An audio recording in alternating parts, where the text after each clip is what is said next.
오늘은 요한복음 11장 나사로의 죽음입니다. 오늘 말씀은 죽었던 나사로를 살림으로 예수님은 부활이요 생명이심을 말씀하고 있는 장입니다. 핵심 구절은 25절과 26절 말씀으로서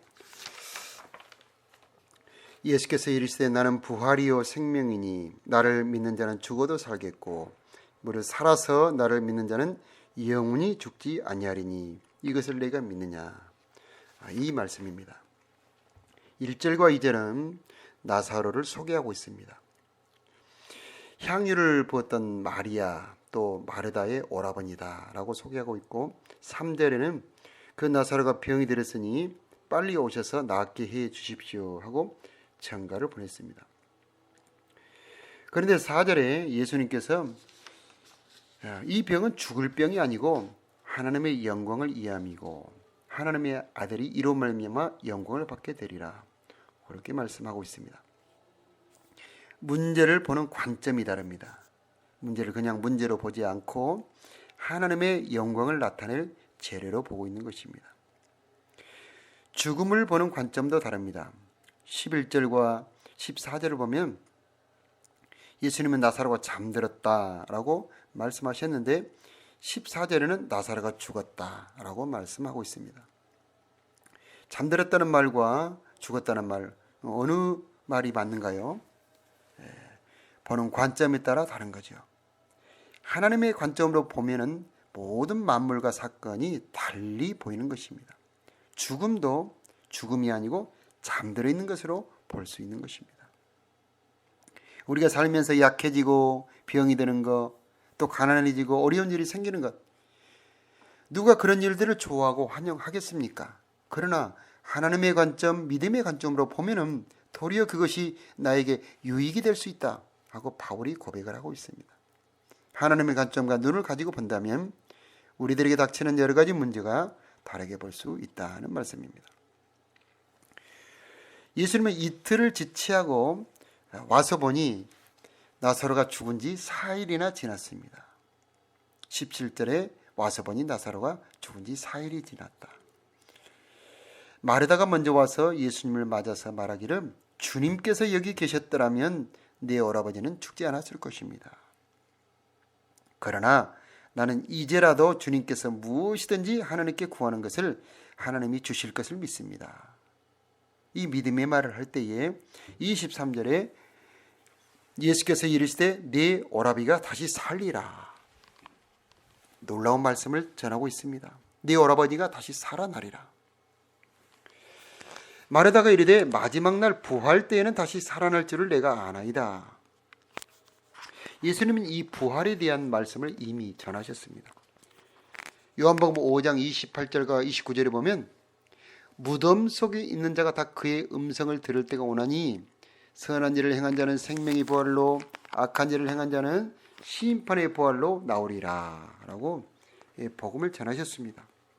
그래서 이미 마르다는 이 부활의 복음을 전해 듣고 그 믿음을 갖고 있었습니다. 여기서 주의할 것은 선한 일을 행한 자는 생명의 부활로 악한 일을 행한 자는 심판의 부활로 나오리라.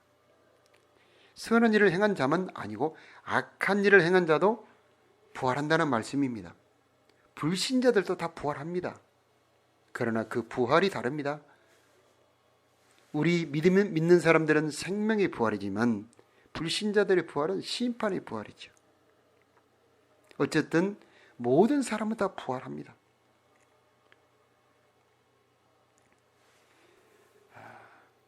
(25절에) 보면 예수님께서 이르시되 나는 부활이요 생명이니 나를 믿는 자는 죽어도 살겠고, 예수님은 부활이요 생명이다는 이 부활의 복음을 전하고 계십니다. 예수님 외에 그 누구도 죽음을 이기신 분이 없습니다. 예수님은 죽음을 이기시고 또 우리로 하여금 죽음을 이길 수 있도록 만들어주시는 분입니다. 그리고 우리로 하여금 부활을 하게 하시는 분, 바로 그분이 예수님이십니다. 사망을 영원히 멸할 것이라고 이사야 55장에 예언하고 있는데 예수님은 그 예언을 성취하시는 분이십니다. 그런데 이 부활의 은혜를 내가 누리려면 내가 해야 될 것이 있는데 그것은 바로 믿는 것입니다. 나를 믿는 자는 죽어도 살겠고, 그래서 예수님을 믿는 믿음은 소중한 겁니다. 사망을 이기고 그 부활에 참여할 수 있게 하는 것입니다. 이 부활 소망을 가지고 있다는 것은 엄청난 힘입니다. 이 부활 소망을 가진 자와 갖지 않는 자는 완전히 차이가 납니다. 믿지 않는 자들은 죽음 앞에서 두려워하지요. 절망하고 떱니다. 슬퍼합니다. 그러나 이 부활의 신앙을 분명히 갖고 있는 자는 흔들리지 않습니다. 두려워하지도 않죠. 이 부활 신앙 가지고 있는 사람 너무 슬퍼하지도 않습니다. 도리어 소망을 가집니다. 부활 신앙을 내가 가지고 있다. 이것은 우리의 삶을 견고하게 흔들리지 않고 갈 수 있는 가장 큰 힘이 되는 것입니다. 부활 소망을 가지고 있는 자, 죽음을 이기는 소망을 가진 자 흔들리지 않습니다. 바울은 고린도후서 4장 16절에 그러므로 우리가 낙심하지 아니하노니 겉사람은 후패하나 우리의 속은 날로 새롭도다. 우리가 보는 것은 보이는 것이 아니요 보이지 않는 것이니 보이는 것은 잠깐이요 보이지 않는 것은 영원함이니라. 우리는 아무리 좋은 육체, 아무리 건강한 외모를 할지라도 언젠가는 늙어 죽게 되지 않습니까? 그러나 우리의 속 사람 영혼이 있습니다. 그 영혼은 더욱 아름답게 찬란하게 나타나게 될 것입니다. 26절에 나를 무릇 살아서 나를 믿는 자는 영원히 죽지 아니하리니 이것을 내가 믿느냐. 이 말씀은 예수님을 믿으면 그 육체가 안 죽는다는 말씀이 아니고, 영어 성경에 보면은 내 안에 살며 믿는 자라고 표현하고 있습니다. 다시 말하면 믿음으로 사는 자, 예수 안에서 믿음으로 사는 자라는 뜻입니다. 그리고 영원히 죽지 아니하리라는 말씀은 몸이 죽지 않는다는 뜻이 아니고 영생을 누리며 산다는 말씀입니다. 예수 안에서 살며 믿음으로 사는 자들은 영생을 누리며 산다는 말씀입니다. 영생이라고 하는 것은 안 죽는 것이 아닙니다. 영원히 죽지 않고 영원히 사는 것이 아니고, 영생이라고 하는 것은 하나님과 연합하여 사는 것을 말합니다. 반대로 사망이라고 하는 것은 하나님과 분리됐다는 것입니다. 육체와 영혼이 분리되는 것이 육체의 죽음입니다. 그래서 사람들에게 야, 너 혼날래? 라고 하는 말은 네 몸과 영혼을 분리시키겠다. 우리 겁주는 말이죠. 우리의 영혼과 하나님이 분리되면 우리 영혼은 죽습니다. 그래서 죄라는 것은 분리시킨다는 뜻이고, 그 하나님과 분리가 되었을 때 우리 영혼은 죽게 되는 것입니다. 우리 영혼의 생명은 하나님과 함께 있는 것, 하나님과 연합하는 것입니다. 그래서 영생은 죽은 다음에 사는 것이 아니고, 영생은 지금 살았을 때부터 누릴 수 있는 것입니다. 아니, 지금 살았을 때부터 영생을 누리며 살아야 됩니다. 영생이라고 하는 것은 하나님과 함께 연합하여 하나님과 함께 사는 삶. 우리가 지난주 말씀처럼 요한복음 8장 29절에 나를 보내신 자가 나와 함께 하시도다. 내가 그의 기뻐하시는 일을 행함으로 나를 혼자 두지 아니하셨느니라. 나를 보내신 자가 나와 함께 하시도다. 내가 그의 기뻐하시는 일을 행함으로 나를 혼자 두지 아니하셨느니라. 바로 이것이 영생을 가장 잘 표현하고 있는 말씀입니다. 나를 혼자 두지 아니하시는 삶, 바로 이것이 영생의 삶입니다. 영생을 주었노니, 이 말씀은 바로 하나님과 연합하게 하였으니 이제는 그 하나님과 연합하는 삶을 살아는 그런 말씀입니다. 그래서 우리는 하나님을 기쁘게 하는 삶을 살아야 되는 것입니다.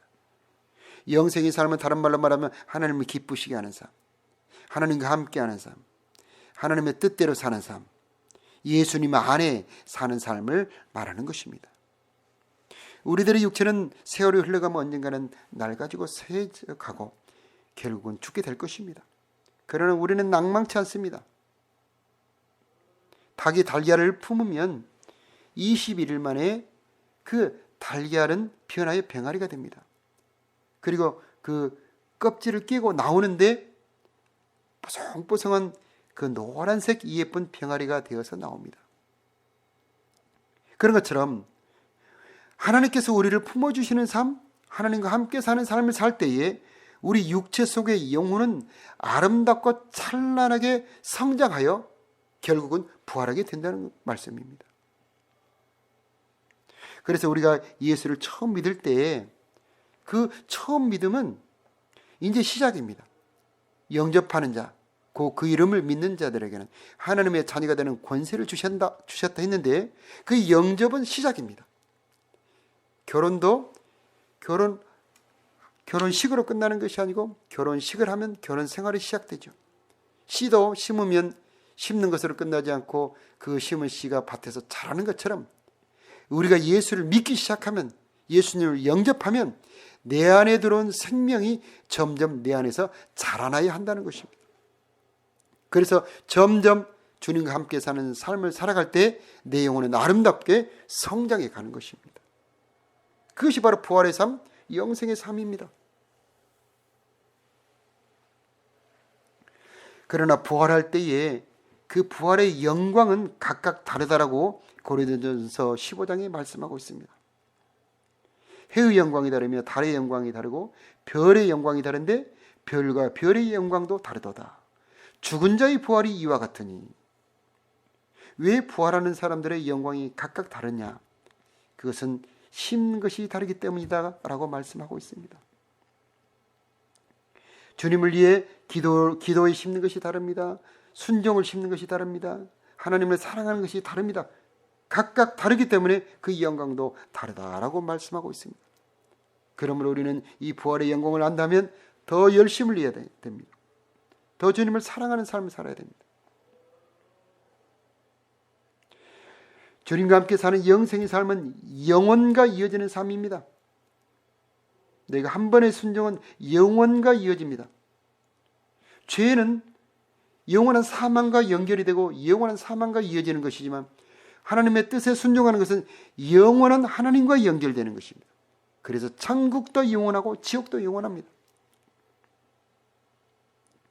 그래서 오늘 새벽에 기도할 제목은 오늘 하루의 삶도 믿음으로 부활의 삶, 영생의 삶이 될 수 있도록 오늘 하루의 삶을 축복하여 주옵소서.